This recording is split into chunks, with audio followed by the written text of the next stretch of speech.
Assalamualaikum warahmatullahi wabarakatuh. Alhamdulillah, alhamdulillahi rabbil alamin, wassalatu wassalamu ala asyrafil mursalin Sayyidina Muhammadin wa ala alihi wa sahbihi ajma'in. Amma ba'du. Saudara-saudara sekalian, kita lanjutkan kajian kita tentang Asrarul Hajj menurut Imam Ghazali dalam kitab Ihya Ulumuddin. Yang kali ini kita akan membicarakan tentang ihram dari miqat. Ihram al-ihram buat talbiyah minal miqat. Al-ihram buat talbiyah minal miqat. Ihram dan macam talbiyah dari miqat. Ihram, kata ihram berasal dari kata haram atau haram, yang berarti sesuatu yang terlarang atau kesucian dan kehormatan. Kata itu kemudian menjadi istilah khas dalam rangkaian perjalanan ibadah haji. Menurut syara, ihram adalah niat untuk memulai rangkaian ibadah haji atau umroh. Ketika jamaah berihram berarti ia telah masuk ritual haji dan diharamkan atasnya melakukan sejumlah aktivitas yang tidak ada kaitannya dengan ibadah haji. Ihram mengharamkan sesuatu yang sebelumnya halal.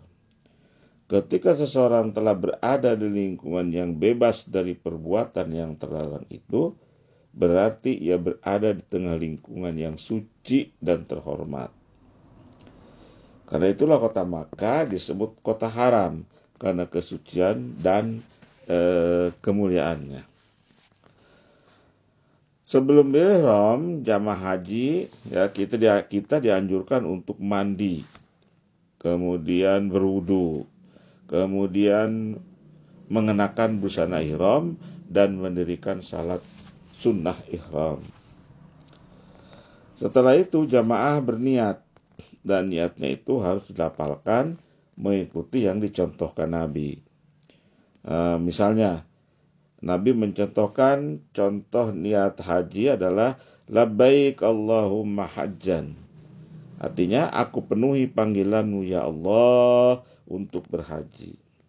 Atau dengan lafal lain yaitu nawaitul hajja wa ahramtu bihi lillahi ta'ala. Ya Allah, aku niat haji dengan berihram karena Allah, Tuhan yang maha tinggi. Untuk niat umrah, lafal hajjan dan haj diganti dengan lafal umrah dan al-umrata. Lafal bihi diganti dengan biha. Setelah itu, selama perjalanan menuju Makkah, jamaah dianjurkan terus mengumandangkan talbiyah. Jadi, Allahumma labbaik Allahumma umratan. Aku penuhi panggilanmu ya Allah untuk berumrah. Kemudian atau nawaitul umrata wa ahramtu biha. Aku niat umrah dengan berihram karena Allah Tuhan yang maha tinggi. Saudara-saudara sekalian, tata cara ihram adalah mengganti pakaian biasa ya yang kita pakai sebelumnya. Oleh karena itu, di tempat lain Imam Ghazali mengatakan miqat, tepat di muralnya ihram itu disebutnya alam barzakh. Mengapa alam barzakh? Karena alam barzakh itu alam sementara, alam tempat singgah sementara. Sementara sekarang kita masih memakai pakaian biasa yang kita pakai di negara kita. Ya, kalau jamaah haji ONH kita, ONH reguler, atau bahkan jamaah haji ONH plus dan lain-lain, itu biasanya memakai seragam yang ditentukan oleh panitianya, misalnya batik dan sebagainya. Itu sebelum ihram. Setelah ihram, mengganti pakaian tersebut dengan pakaian ihram yang khusus dikenakan untuk selama pelaksanaan ibadah haji atau umrah. Busana ihram untuk jamaah laki-laki terdiri atas 2 lembar kain. 2 lembar kain dan tidak berjahit. Satu lembar diselendangkan di bahu menutupi badan, dan kain kedua diikatkan di pinggang hingga menutup seperti sarung, ya, diikatkan di pinggang hingga menutup bagian kaki kecuali telapak kaki. Pakaian ihram ini disunahkan berwarna putih. Ketika tawaf disunatkan membuka bahu kanan dan menutup bahu kiri. Yang selimut tadi ketika sedang tawaf disunahkan membuka bahu kanan dan menutup bahu kiri. Bagi perempuan, pakaian ihramnya adalah busana muslimah. Ya, busana muslimah yang menutup seluruh tubuh kecuali wajah dan kedua telapak tangan dari pergelangan, ya, sampai ujung jari tangan. Kemudian mikot, ya, ihram itu kan dilakukan pada waktu dan tempat yang telah ditentukan. Ya.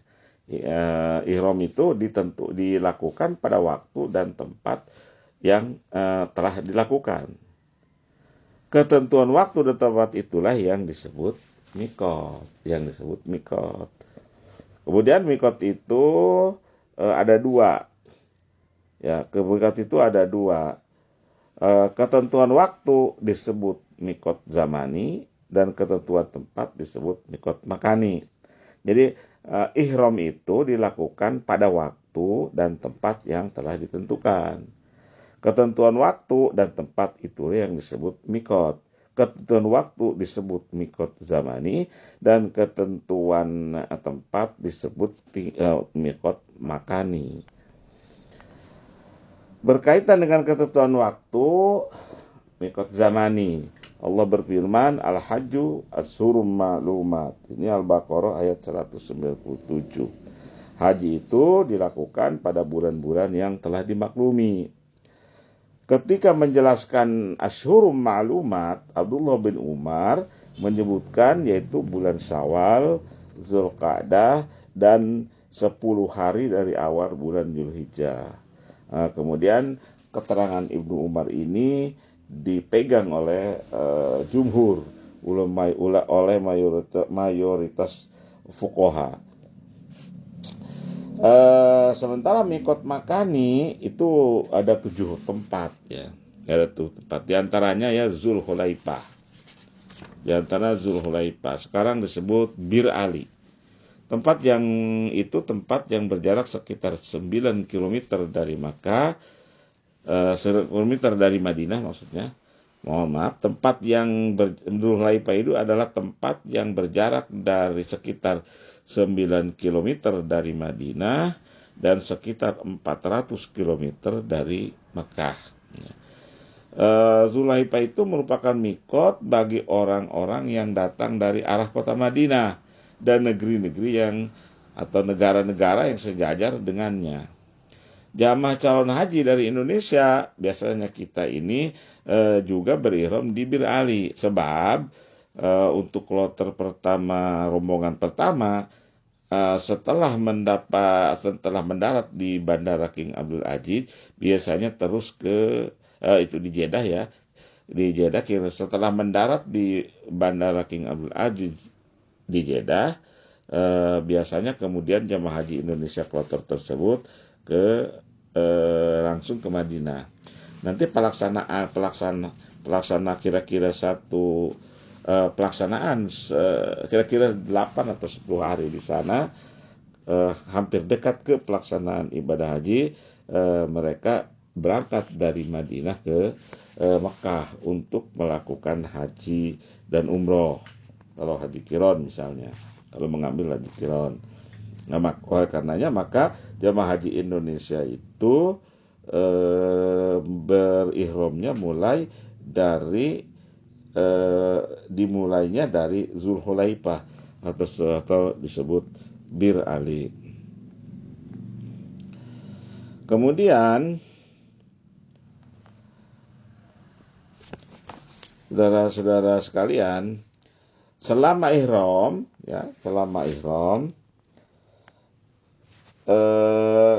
kita harus mengenakan pakaian ihram yang disebutkan di atas. Jamaah haji harus menjauhi beberapa hal.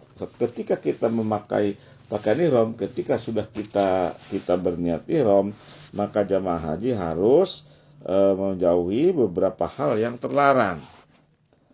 Sebagai larangan itu khusus sebagai laki, sebagian lainnya khusus sebagai perempuan, dan ada larangan yang berlaku untuk laki-laki dan perempuan. Mari kita rinci ya.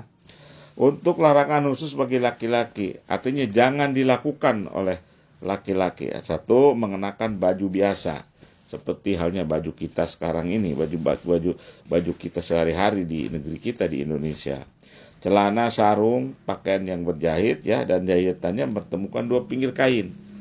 Ya seperti umumnya pakaian kita, celana kita. Kemudian itu dilarang dipakai setelah kita berihram dengan berniat haji atau umroh. Dua, memakai tutup kepala yang melekat seperti topi. Ya. Dibolehkan memakai perban.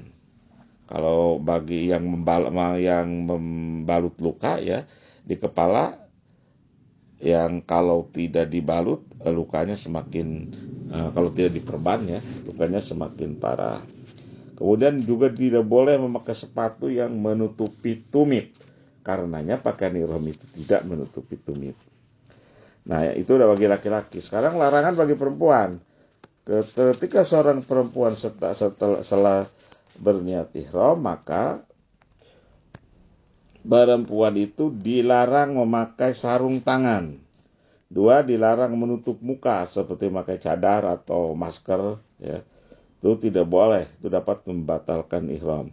Kemudian mengenakan pakaian yang transparan dan ketat. Itu tidak boleh.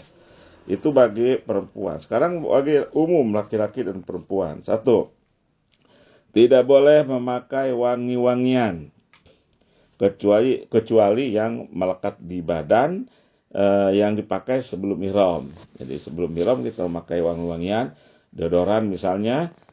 Kemudian setelah kita mandi ihram segala macam, ya pakai pakaian ihram itu masih melekat pada tubuh kita, misalnya masih wangi, itu tidak mengapa karena dipakainya sebelum kita berihram. Kedua, memotong kuku, mencukur atau mencabut rambut badan. Tidak boleh bagi laki-laki atau perempuan. Memburu binatang darat yang liar dan boleh dimakan, itu tidak boleh dilakukan. Membunuh dan menganiaya binatang darat, ya kecuali jika membahayakan. Kemudian nikah, menikahkan orang lain, meminang perempuan untuk dinikah atau nikahi orang lain, dan menjadi saksi pernikahan. Tidak boleh ketika ihram itu dilakukan. Berhubungan suami istri atau bercumbu. Kemudian ada lagi larangan lain. Seperti di Quran dikatakan, wala pusuko, wala jidala bil hajj. Ya. Wala pusuko wala jidala fil hajj. Ini artinya begini. Pusuk itu wala ropatha maksudnya. Wala ropatha wala pusuko wala jidala fil hajj. Ketiga ya. Wala ropatha wala pusuko wala jidala fil hajj.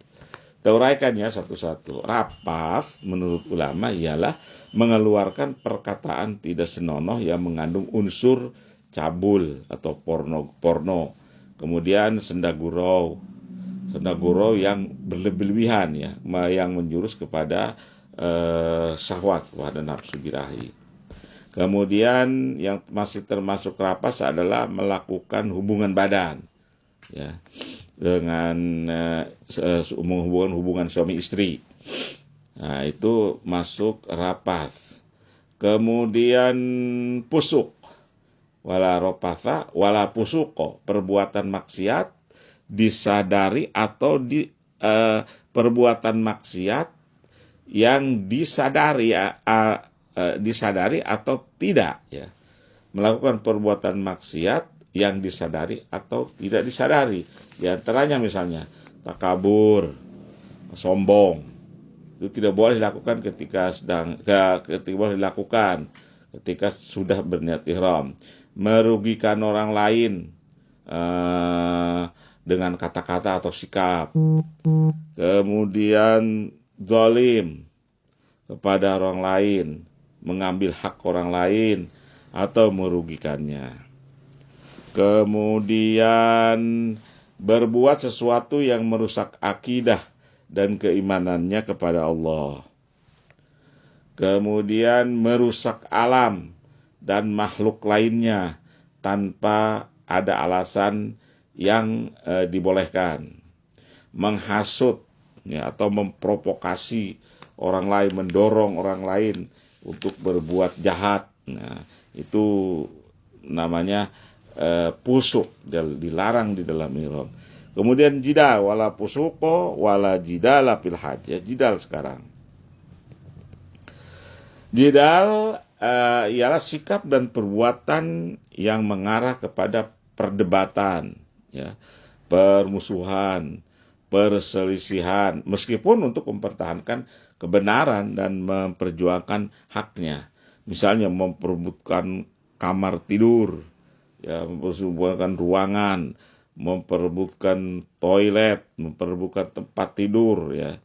Kemudian juga demonstrasi atau protes, ya, kepada panitia misalnya dengan marah-marah misalnya. Nah, itu masuk jidal dan dilarang dalam ihram. Adapun diskusi atau musyawarah tentang ngobrol-ngobrol tentang keagamaan, tentang hal yang baik, tentang hal-hal yang bersangkutan dengan haji atau hal-hal lainnya dari ajaran agama kita, itu tidak termasuk dalam jidal. Katanya itu diperbolehkan. Kemudian makna daripada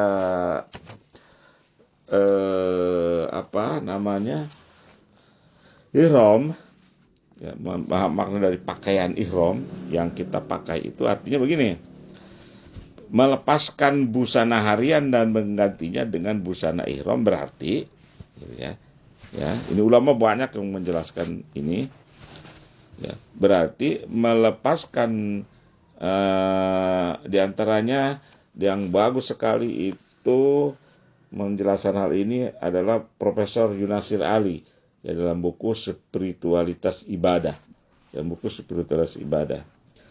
Ya, melepaskan busana harian dan menggantinya dengan busana ihram berarti melepaskan sifat yang melekat dan menumpang pada diri kita sebagai dampak interaksi atau hubungan kita dengan dunia. Sifat-sifat itu diantaranya dengki, itu perlambang, ya, melepaskan dengki, sombong, pemarah, rakus, otoriter, zalim dan sebagainya. Ya, seperti yang disebutkan di awal dalam kata wala rofatha, wala fusuko, wala jidala fil hajj. Kita berupaya meninggalkan sifat-sifat buruk itu sebagaimana kita melepaskan pakaian biasa, ya, dan menggantinya dengan sifat-sifat baik, yaitu dengan memakai pakaian ihram. Jadi itu lambang melepaskan sifat-sifat buruk, sifat-sifat buruk, kemudian diganti dengan menggantinya dengan sifat-sifat yang baik dengan memakai pakaian ihram. Dibuka pakaian biasa itu berarti membuang sikap-sikap buruk. Memakai pakaian ihram berarti berperilaku yang baik-baik. Kemudian kita berusaha menampakkan jati diri sejati kita, ya, yaitu karena jati diri kita atau fitrah kita itu cenderung kepada tauhid, ya, kebenaran dan kebaikan. Penampilan sifat-sifat baik itu dilambangkan dengan mengenai pakaian ihram, ya, yang berwarna putih, gitu. Jadi mengenakan pakaian ihram bukanlah jadi begini, mengenakan pakaian ihram itu bukanlah ritual, ya, bukanlah ibadah, bukanlah ritual, ya, tanpa makna. Jadi banyak makna, ya, yang terkandung di dalamnya. Tetapi kita hanya di sini saya hanya memaparkan sebagian kecilnya, sebagian kecil yang saya sampaikan itu hanya sebagian kecil saja. Selanjutnya Imam Ghazali di dalam, kemudian ada talbiyah. Talbiyah itu setelah kita ihram menuju Mekah, ya, pakai pakaian ihram, dan berniat haji atau umroh, kita terus membaca talbiyah. Talbiyah itu adalah kata labbaik Allahumma labbaik, labbaik la syarika laka labbaik, innal hamda wan ni'mata laka wal mulk la syarika lak. Itu bacaan talbiyah namanya. Itu bacaan. Nanti kita akan jelaskan lebih lanjut. Kemudian saudara-saudara sekalian, yang Imam Ghazali mengatakan wa ammal ihramu wat talbiyatu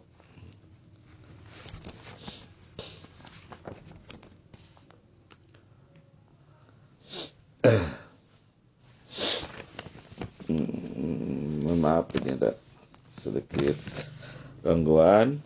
Saudara-saudara sekalian, wa mal ihramu wa talbiyatu minal miqat wal yalam anna ma'nahu ijabatu nidaillahi azza wa jalla farju an takuna maqbulan wa sa ayyuqala laka la labbaik wala sa'daik.